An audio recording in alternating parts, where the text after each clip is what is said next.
Morrison looked at his companions, then back at Kex Prime. "Then we'll keep fighting until you change your minds. We're very good at that." Kex Prime realized that the humans meant it. They had turned mining equipment into weapons. They had turned farmers into soldiers. They had turned their own defeat into victory. If he refused their terms, they would probably find a way to turn his refusal into another advantage. "I will need to consult with the High Council." "You have 24 hours, Morrison said. "After that, we start liberating your other worlds." The High Council met in emergency session. For the first time in their history, they faced an enemy they couldn't understand. The humans should have been destroyed or enslaved. Instead, they had somehow become stronger. The vote was unanimous. The Krillian Empire would accept the human terms. 1 week later, Admiral Morrison stood on the bridge of his flagship, watching the Krillian evacuation fleets leave the last human world. Captain Hayes was on Centauri Prime, helping to rebuild the cities. Dr. Torres was on New Eden, working on peaceful applications for his technology. Kate Williams was organizing the new Galactic Council. Steve Collins was returning to actual mining, not the secret military kind. "Sir, incoming transmission from Earth," Nancy Walsh reported. Morrison smiled. Earth was still scarred from the war, but humans were already returning to rebuild their homeworld. The planet that had burned a year ago was showing signs of life. "Again, this is Dr. Lisa Grant, calling from Earth Orbital Station. The planet is ready for the first wave of colonists. Tell everyone they can come home now." Morrison activated the fleet communication system, the same quantum network he had used to send his desperate message a year ago. But this time, the message was different. "This is Admiral Jake Morrison to all human forces throughout the galaxy. The war is over. We won. The Krillians are withdrawing from all human worlds. Earth is free. Mars is free. All our worlds are free." He paused, thinking about everything that had happened. The desperate battles, the resistance movements, the impossible. Weapons, the ordinary people who had become heroes. "To everyone who heard my first message and answered the call, to everyone who refused to give up when everything seemed hopeless, to everyone who turned tools into weapons and defeat into victory, I have a new message." He looked out at the stars, where human ships were carrying families back to their homes and scientists to new worlds to explore. "Welcome home. The universe is ours again." Across the galaxy, on mining worlds and farming colonies, on trading ships and research stations, humans heard the message and smiled. They had proven something important, not just to the Krillians, but to themselves. They had proven that humans don't just survive. They adapt, they overcome. They turn every disadvantage into an advantage, and every setback into a comeback. The Krillians had tried to conquer humanity by destroying their fleets and occupying their worlds. Instead, they had taught humans something valuable, that their real strength didn't come from their weapons or their ships or their governments. It came from their refusal to accept defeat, their ability to turn anything into a weapon, and their absolute determination to keep fighting until they found a way. To win, the war was over, but the legend was just beginning. The Krillian homeworld of Nexus Prime had never been attacked in the 3,000 years of their empire's existence. The planet was protected by massive orbital fortresses, shield generators that could stop entire fleets, and weapon systems that could destroy planets. It was supposed to be completely safe. Supreme Commander Kex Prime stood in the central command chamber, watching the tactical displays with growing horror.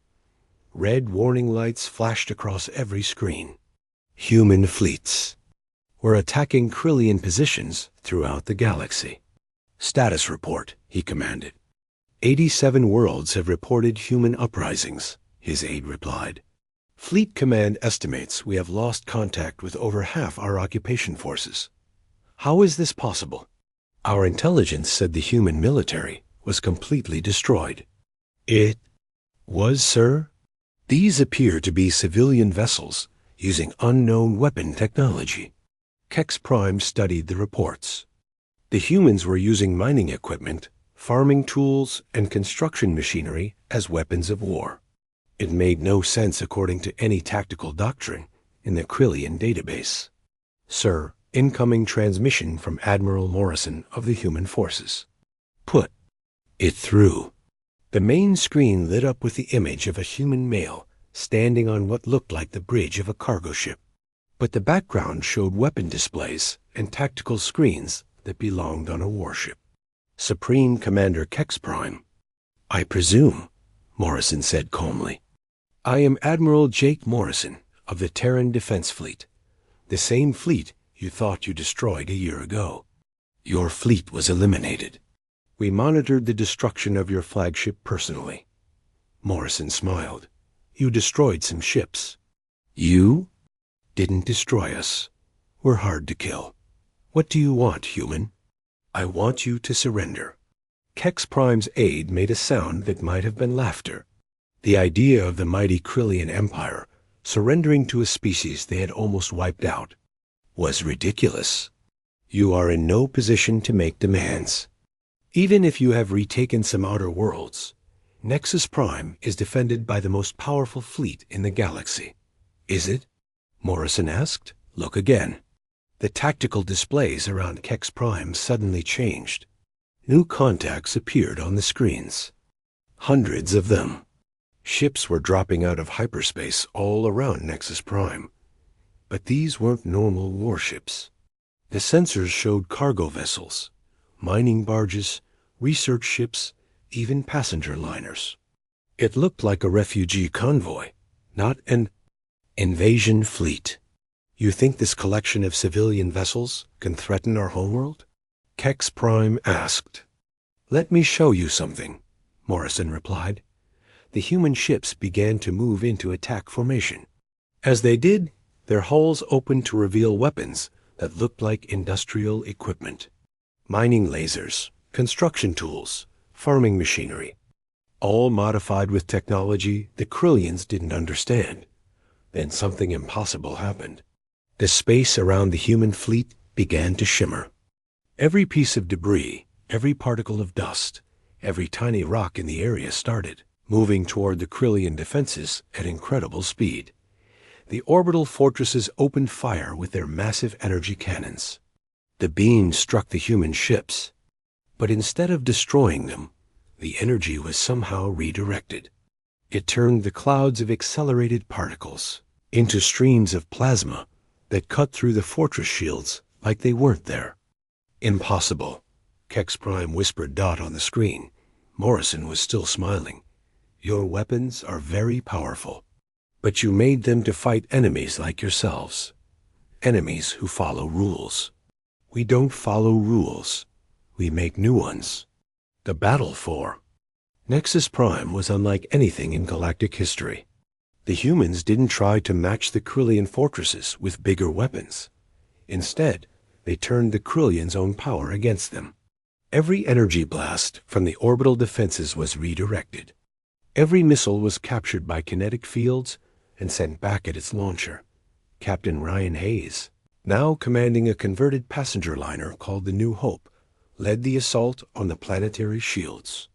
His ship looked completely harmless, but it carried weapons designed by Dr. Ben Torres that could disrupt any energy field.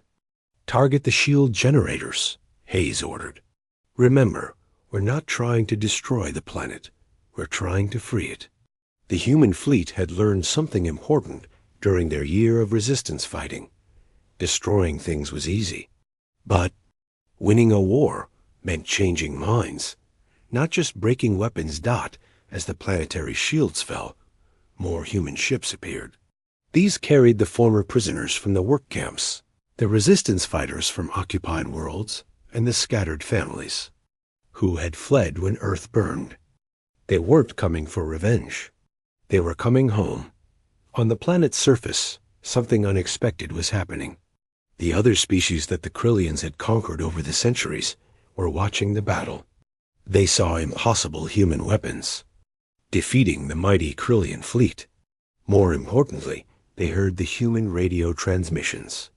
"This is Admiral Morrison. To all species on Nexus Prime, we are not here to conquer you. We are here to liberate you.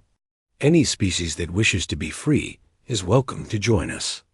The Krillians had ruled through fear and superior technology, but their technology was failing them, and fear was being replaced by hope. KEX-Prime watched his perfect defenses crumble around him.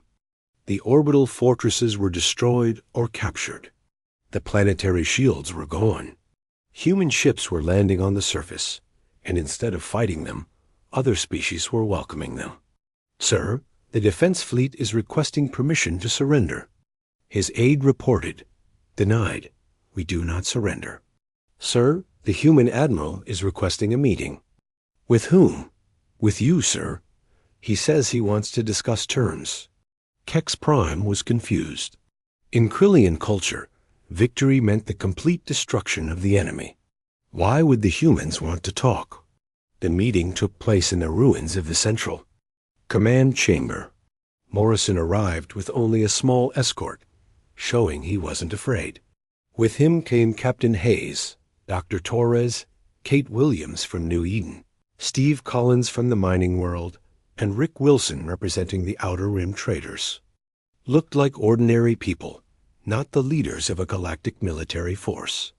But Kex Prime could see something in their eyes that he had never seen before. They had been defeated, scattered, and hunted, but they had never stopped believing they could win. "You could destroy this world," Kex Prime said. "Why do you want?" "To talk? Because destroying things is easy," Morrison replied. "Building something better is hard. We want to build something better. What are your terms?" "Complete withdrawal of Krillian forces from all conquered worlds. Reparations for the damage you've caused. And a new galactic council where every species has an equal voice." "And if we refuse?" The space around Kepler 442b looked empty to the Krillian sensors. Their patrol ships saw nothing but asteroids and space dust. They had no idea that Admiral Jake Morrison was watching them through the sensors of a modified mining platform hidden in the asteroid field. 1 year had passed since Morrison's final message from the burning wreckage of the Defiance. The Krillians thought he was dead. They were wrong about that, too. "How many ships do we have now?" Morrison asked Commander Alex Turner, his tactical officer who had also survived the destruction of their old fleet. 237. "Combat vessels," Alex replied. "But most of them don't look like warships anymore." That was the point. The ship Morrison stood on now used to be a cargo hauler called the Mountain Mover. It had been designed to push asteroids around mining sites. Now it was covered with weapons and armor, but it still looked like a civilian vessel to enemy scanners.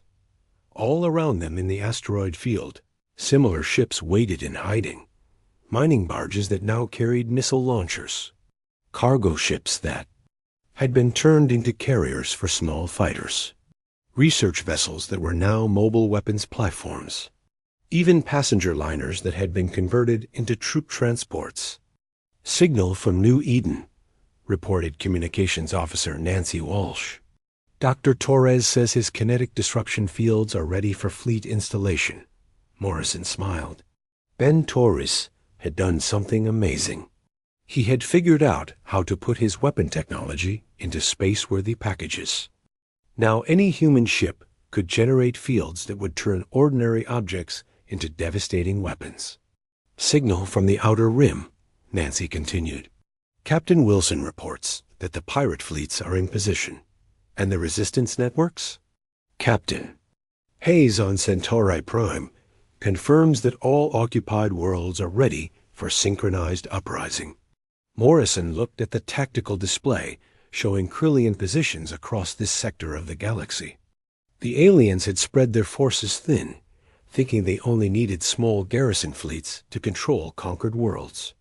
They were about to learn how wrong they were. "Alex, are you ready to test our new toys?" Alex grinned. I've been ready for months. Sir, the first target was a Krillian patrol fleet orbiting the mining world of Ross 128b. 3 heavy cruisers and a dozen smaller ships, more than enough to destroy any normal human force. But Morrison's fleet wasn't normal anymore. The attack began when the Mountain Mover and 5 other converted ships dropped out of hyperspace at the edge of the system. To the Krillians, they looked like civilian vessels that had stumbled into the wrong place. "Unknown ships, you are in restricted space," came the Krillian transmission. "Surrender immediately, or be destroyed." Morrison activated his ship's new weapon systems. Hidden panels slid open across the hull, revealing weapons that looked like ordinary mining equipment. But these tools had been modified with Dr. Torres' technology. "This is Admiral Jake Morrison," he broadcast back. "Humanity sends its regards." The mining lasers fired, but instead of the normal energy beams the Krillians expected, they generated kinetic disruption fields. Suddenly, every piece of space debris in the area became a high-speed projectile aimed at the alien ships. The Krillians' shields, designed to stop energy weapons and missiles, were useless against clouds of accelerated dust and small rocks. The particles punched through their hulls like bullets through paper. But that was just the beginning. As the Krillian ships tried to respond, more human vessels appeared. They had been hiding inside the asteroid field, using the rocks as cover.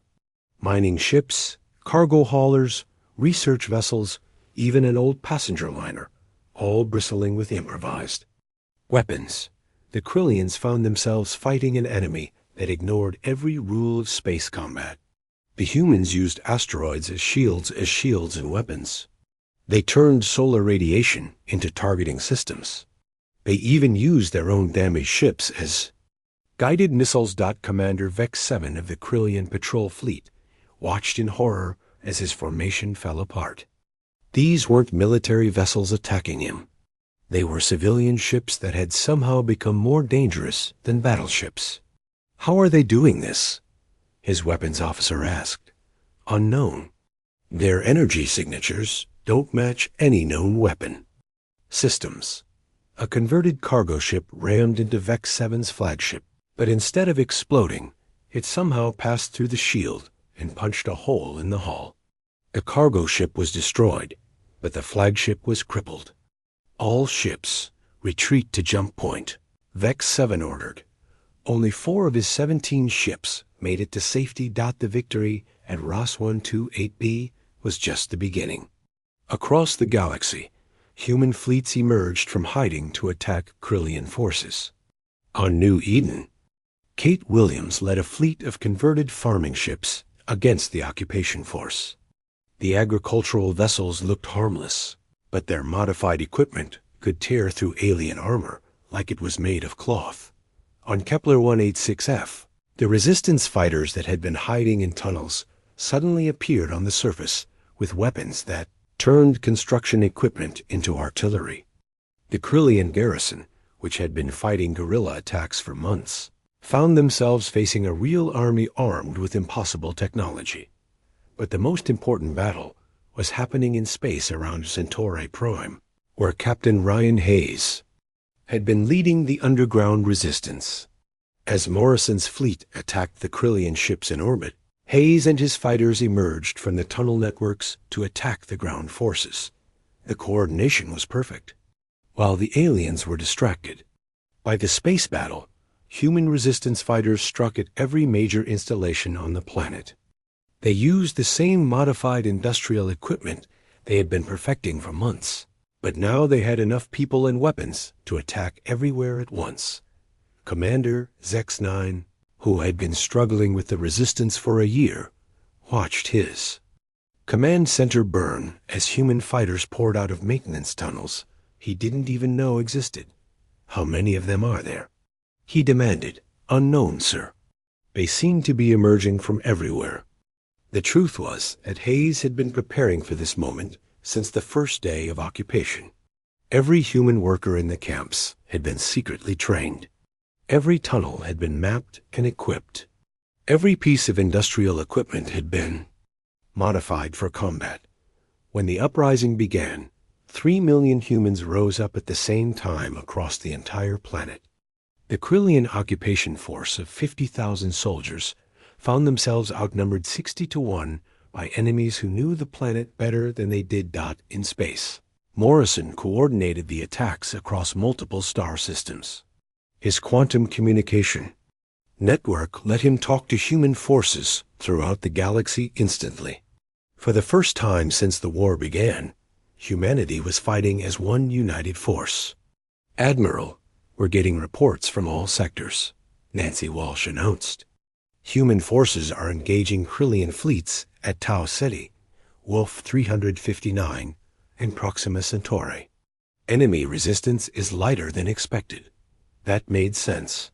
The Krillians had spread their forces across hundreds of worlds, thinking they only needed small garrison fleets to maintain control. They never expected to face simultaneous uprisings on every conquered planet. What about the Outer Rim? Captain Wilson reports that the Pirate Alliance has captured 3 supply depots and destroyed a major fleet base. Enemy reinforcements are being delayed. Morrison looked at the tactical display. Red markers showed Krillian positions.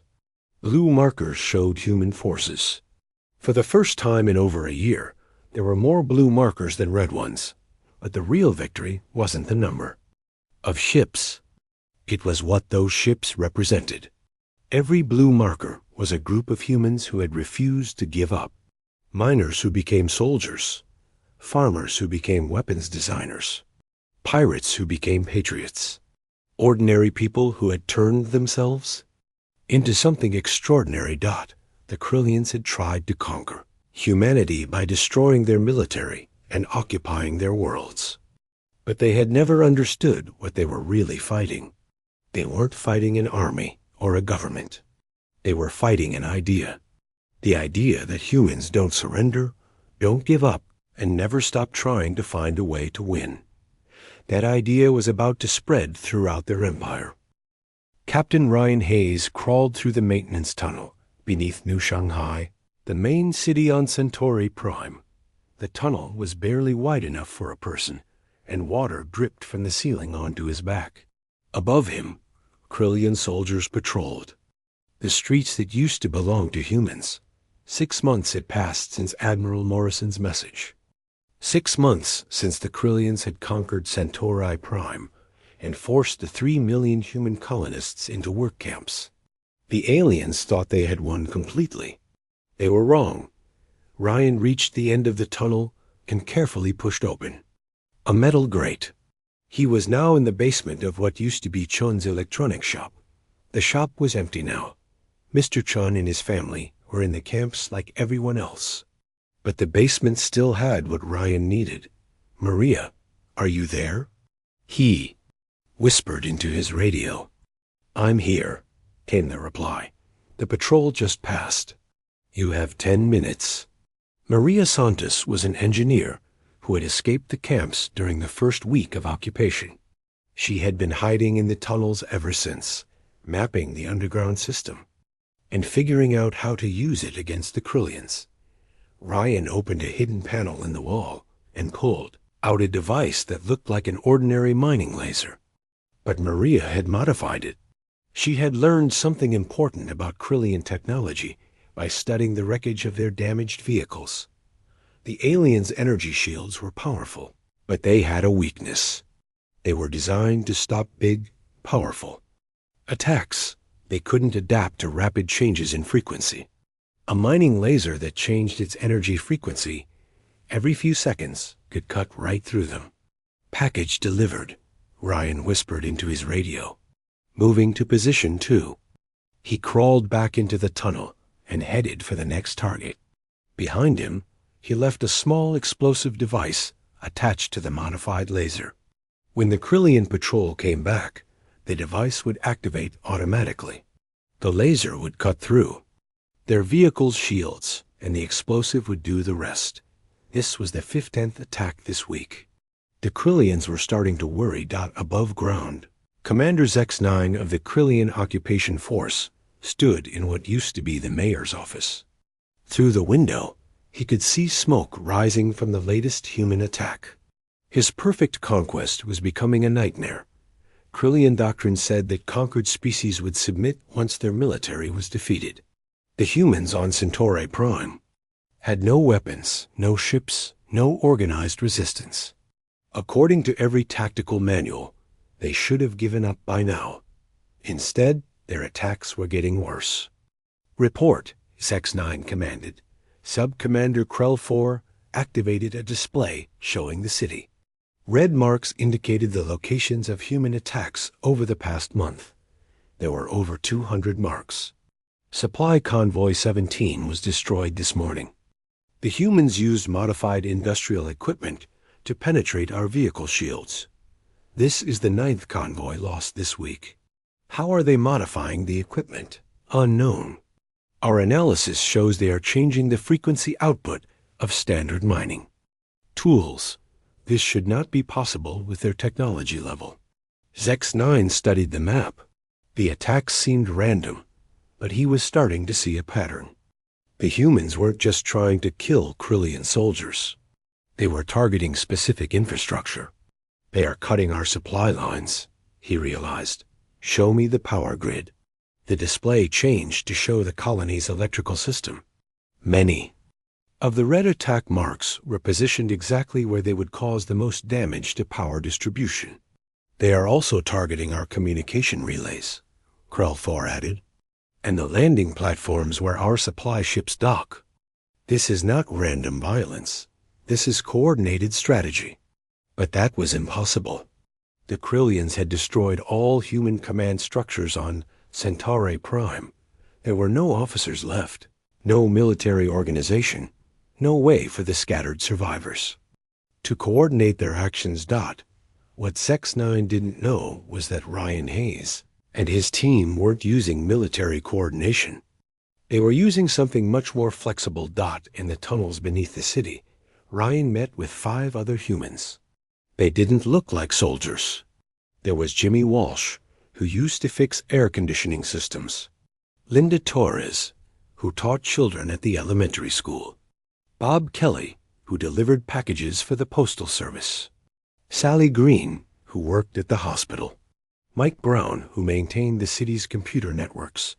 They were ordinary people who had become something extraordinary. The power station is too well guarded, Jimmy said, but I know another way. The cooling system for their command center runs through the old subway tunnels. If we can get down there, I can modify the hospital's medical scanners, Sally added. They use the same energy frequency as their communication equipment. We could jam their signals. And I still have access to the delivery routes, Bob said. I can map their patrol patterns. This was how the resistance really worked. Not through military discipline, but through ordinary people using the skills they had learned in ordinary jobs. Jimmy knew every pipe and wire in the city because he had spent 20 years fixing them. Linda knew how to teach people because that's what teachers do. Bob knew how to move around the city without being noticed because that's what delivery workers do. Most importantly, Mike Brown knew the computer systems. The Krillians used the human internet to coordinate their occupation, thinking it was secure. They didn't know that Mike had been building hidden networks for years. I've been in contact with the resistance groups in other cities, Mike said. Quietly, they're using the same tactics we are. Modified industrial equipment, tunnel networks, coordinated infrastructure attacks. How many cities? Ryan asked. All of them. Every human settlement on Centauri Prime is fighting back. The Krillians think these are separate, random attacks. They don't realize it's one coordinated campaign. What about other worlds? Mike smiled. I've been getting messages through the quantum network. New Eden, Kepler 442b, the asteroid mining stations. Everyone is fighting.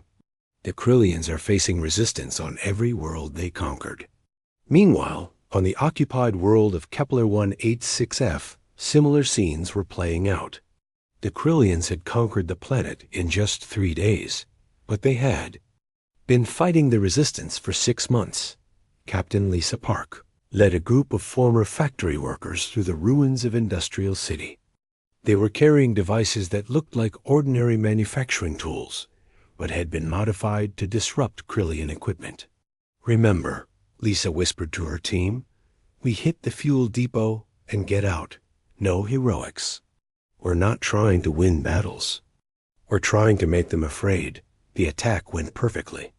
The modified tools punched through the depot's shields like they were made of paper.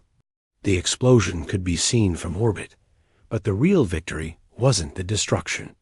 It was the effect on Krillian morale. Their superior technology was useless against enemies who could turn any tool into a weapon.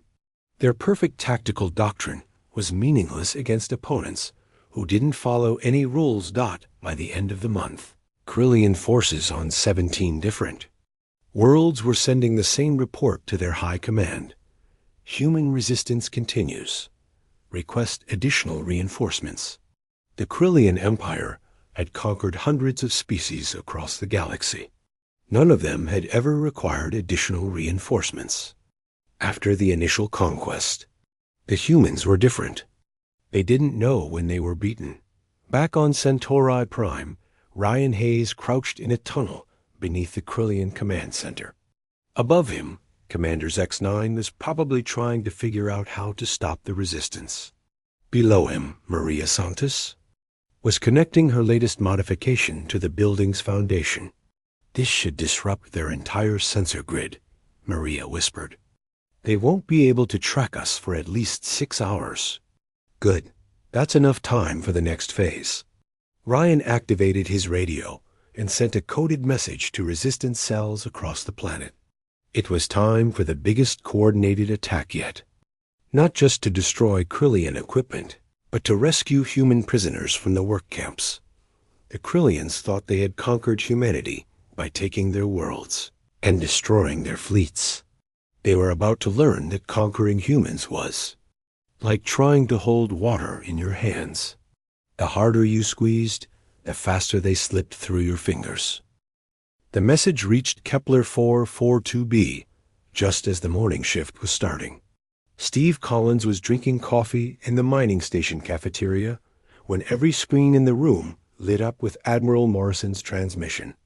The miners stopped eating and listened in silence. When it ended, nobody spoke for a long time. Earth was gone.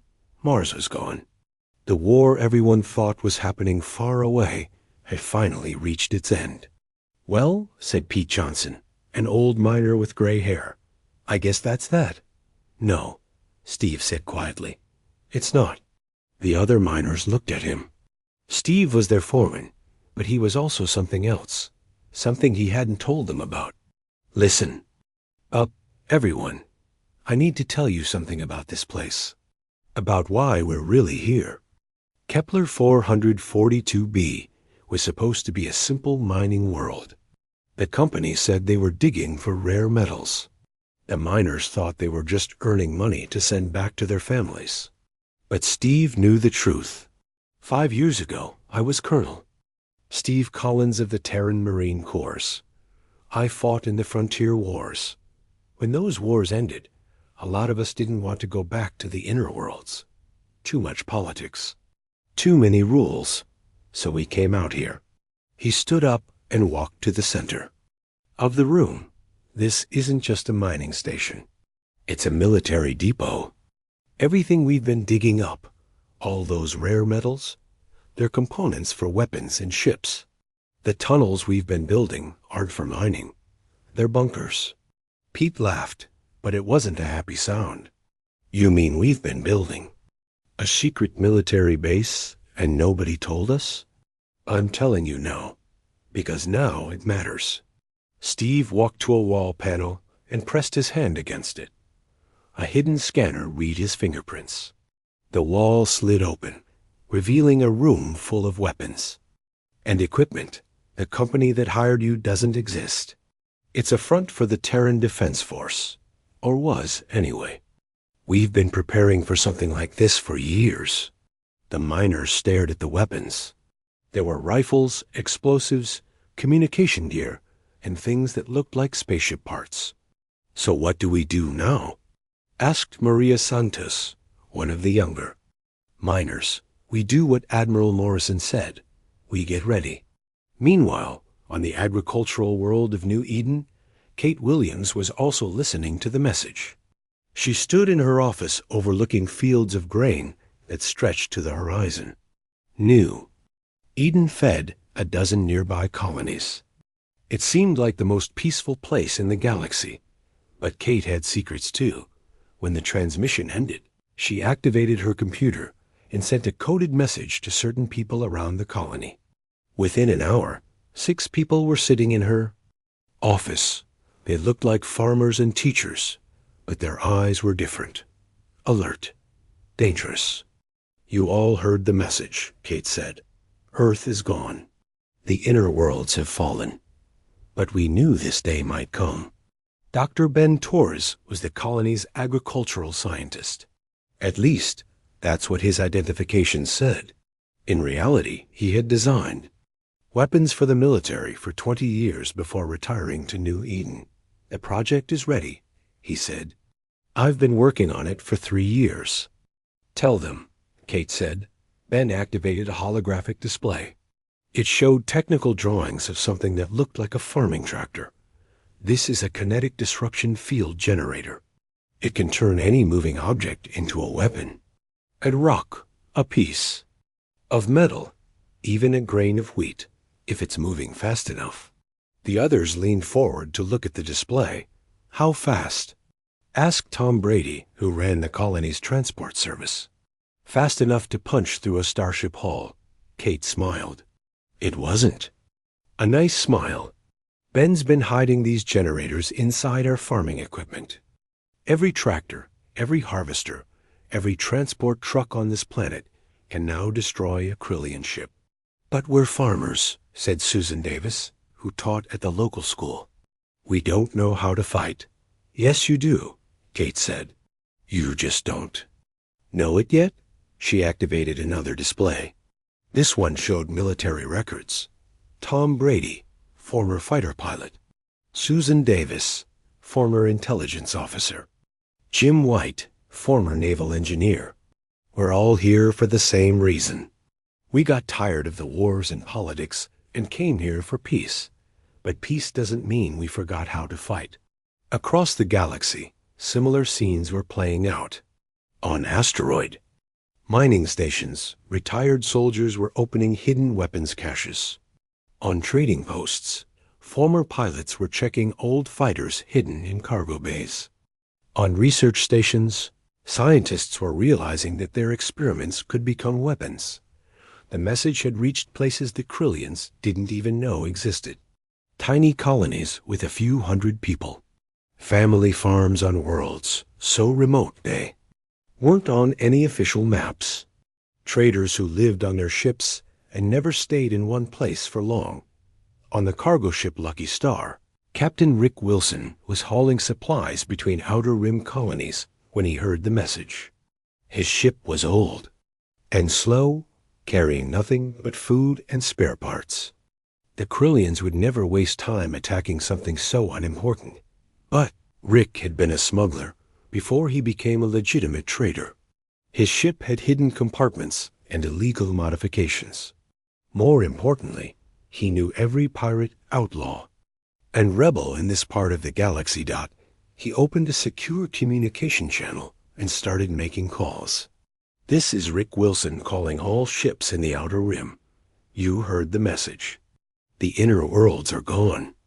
That means there's no more law out here, no more patrols, no more rules." His first call went to Captain Ellen Sharp, who ran a pirate fleet from a hidden base in an asteroid field. "Ellen, it's Rick. We need to talk." "I heard the message, Rick." "So what?" "The Navy's gone. That means more freedom for us. Think about it. If the Krillians finished off the inner worlds, how long before they come for us? They don't want money or negotiations. They want everyone dead." There was silence on the channel for a moment. "What are you suggesting?" I'm suggesting that pirates and smugglers and traders all have something in common. We know how to fight dirty. We know how to hide. And we know how to turn anything into a weapon. By the end of the day, Rick had talked to 30 ship captains. By the end of the week, he had talked to 300. The message was spreading through the criminal underworld of the Outer Rim. For the first time in their lives, pirates and Navy veterans were talking about working together. Back on New Eden, Kate Williams stood in her fields as the sun set. The grain swayed in the wind, looking peaceful and innocent, but hidden inside. The farming equipment were weapons that could destroy spaceships. Hidden in the farmhouses were soldiers who had fought in a dozen wars. She activated her communication system and sent a message to Steve Collins on Kepler 442b, to Rick Wilson on his cargo ship, and to 100 other hidden military leaders scattered across the galaxy. This is Kate Williams on New Eden. We received Admiral Morrison's message. We are ready. Repeat, we are ready. One by one, the responses came back. From mining worlds and farming colonies, from asteroid bases and trading ships, from places so remote they didn't have names. This is Steve Collins on Kepler 442b. We are ready. This is Captain Ellen Sharp. Pirate Fleet 7 is ready. This is Dr. Ben Torres. The kinetic weapons are ready. This is Rick Wilson. The Outer Rim Alliance is ready. The Krillians thought they had won the war by destroying humanity's fleets and conquering their main worlds. But they had only fought the official military. They had never met the miners who were actually soldiers, the farmers who were actually weapons designers, the pirates who were actually patriots, and the scattered families who were actually the deadliest thing in the galaxy, humans with nothing left to lose. Admiral Jake Morrison stood on the bridge of the Defiance, watching Earth burn through the main screen. Red flames covered half the planet. Smoke clouds blocked out the sun. 3 years ago, Earth had been home to 12 billion people. Now, most of them were gone. The Krillian ships looked like giant metal spiders floating in space. Each one was twice the size of any human warship. Their weapons could cut through steel like it was paper. Their shields could stop anything humans threw at them. In 3 years of war, the aliens had never lost a single major battle. "Sir, we're getting reports from Mars," said Lieutenant Amy Clark, her voice shaking. The last defense station just went silent. Jake closed his eyes for a moment. Mars had been humanity's second home. 3 million people lived there in dome cities under the red soil. Now those cities were probably nothing but craters. "How many ships do we have left?" Jake asked. 12, sir. That's all that's left of the entire Terran defense fleet. 12 ships. Jake remembered when they had over 3,000. The Krillians had come from beyond the Outer Rim 3 years ago. They sent no messages. They made no demands. They just started destroying everything human. At first, people thought it would be like the old wars between human colonies. There would be fighting, then talking, then some kind of deal. But the Krillians didn't want to talk. They didn't want money or land or resources. They just wanted humans gone. Dr. Lisa Grant walked onto the bridge. Her white lab coat was dirty and torn. She hadn't slept in days. Like everyone else, she looked defeated. "Admiral, I need to talk to you," she said quietly. Jake followed her to a corner of the bridge. Through the windows, he could see more Krillian ships arriving. Soon they would attack the Defiance and the last few human ships. Then it would all be over. "I've been studying their communication systems," Lisa said. "I think I know why they've been winning. Their technology is better than ours. We already know that. No, it's more than that. They think like machines. Every move is planned. Every attack follows the same pattern. They can't change their plans once they start." Jake looked at her. "What are you saying?" "I'm saying they don't understand us. They think we're like them. They think we follow rules and patterns, but we don't. An explosion rocked the ship. Through the screen, Jake could see one of their last destroyers breaking apart. The crew of 300 was gone in seconds. "Sir, they're targeting us next," called Lieutenant Clark. Jake looked at Lisa. "Do you have a plan?" "Maybe, but you're not going to like it. Tell me." Lisa pulled out a small device. It looked like a regular communication unit, but Jake could see extra wires and circuits attached to it. "This is connected to our quantum communication network. Every human ship, every colony, every outpost in the galaxy can hear messages sent through this. So the Krillians think they've won because they destroyed our main fleets and took our biggest worlds. But they don't know about all the other humans out there. The miners, the traders, the farmers, the people living on tiny worlds at the edge of space." Another explosion, this time closer. Jake could smell smoke in the air. "What do you want me to do?" "Send a message. Tell everyone what happened here. Tell them we're coming back." "But we're not coming back. We're about to die." Lisa smiled for the first time in weeks. "Are we? Look around this ship, Jake. How many people are here?" "About 800. "And how many evacuation ships left Earth in the last few days?" Jake thought about it. Hundreds of small ships had fled the planet as it fell. Each one carried families, scientists, soldiers, anyone who could get away. Maybe 50,000 people got away. And that's just from Earth. Mars evacuated too. So did the other inner colonies. There are probably 500,000 humans scattered across the galaxy right now. The Krillians think they won, but they only fought our military. They never met the real human race. The ship shook again. Jake could hear metal tearing somewhere below. "Sir, we need to abandon ship," called Lieutenant Clark. Jake looked at the communication device in Lisa's hands. "You really think this will work?" "I think humans are like weeds. You can burn a field, but there are always seeds left behind. And when those seeds grow back, they're stronger than before." "Sir, hull breach on deck 7. Jake made his decision. He took the device from Lisa and activated it. A light showed that it was connected to the quantum network. Every human settlement in the galaxy would hear his next words. "This is Admiral Jake Morrison of the Terran Defense Fleet. Earth has fallen. Mars has fallen. But humanity endures."